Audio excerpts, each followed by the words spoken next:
मराठा समाजाचे संघर्ष योद्धा ज्यांनी आरक्षणासाठी पाठिंबा दर्शवला व ते आज आत्रवाली सराटे येथे 4 दिवस आज उपोषणाचा 5वा दिवस उपोषण करत आहेत, त्यांना पाठिंबा त्यांच्या उपोषण पाठिंबा म्हणून आज सकल मराठा समाजाने संपूर्ण महाराष्ट्र बंदची हाक दिलेली आहे। त्या बंदला आमच्या सोमेश्वरातून उत्स्फूर्त पाठिंबा भेटलेला आहे, पण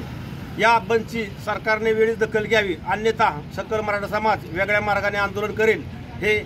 येत्या राज्यकर्त्यांनी लक्षात ठेवावे व येणाऱ्या अधिवेशनात अध्यादेश काढून मराठा समाजाला आरक्षण द्यावे ही नम्र विनंती। समाजाचे संघर्ष योद्धा जरांगे पाटील यांनी जे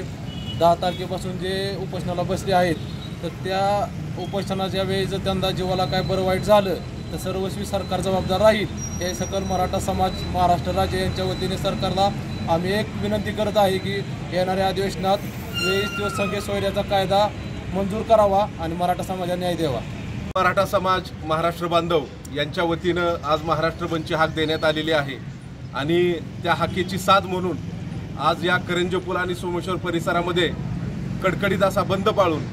संघर्ष योद्धा जरांगे पाटील साहेब यांच्या आमरण उपोषणाला आंदोलनाला जाहीर असा पाठिंबा व्यक्त करण्यात आलेला आहे। माझी या कडकडीत बंदच्या निमित्तानं सरकारला विनंती आहे की आपण विशेष अधिवेशन बोलवून त्यावरती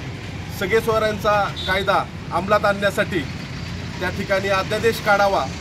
आणि सर्व सरकारने त्या अध्यादेशाला मंजुरी देऊन मराठा समाजाचं रोखलेलं आरक्षण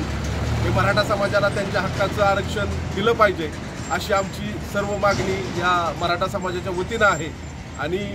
जर उद्या काही जरांगे पाटलांच्या जीवाला बरं वाईट झालं